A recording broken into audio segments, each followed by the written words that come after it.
महिला सरकारी कर्मचारी माने मातृत्व समय 180 दिन छुट्टी केउ परिस्थिति किपरि नेबे से संपर्क में निर्दिष्ट नियम स्थिरीकृत कर मुख्यमंत्री श्री मोहन चरण माझी ए संपर्कित प्रस्ताव को अनुमोदन देछन्ते। एहा द्वारा महिला सरकारी कर्मचारी माने मातृत्व क्षेत्र में छुट्टी पाई पारे जो समस्यार सम्मुखीन हेउथिले ताहा दूर होइछि।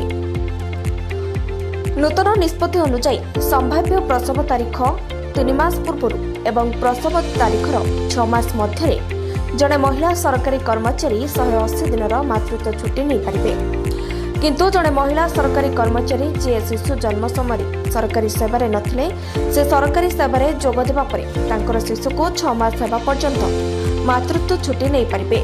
तेणु एही क्षेत्र में मातृत्व छुट्टी 180 दिन कम हेबो।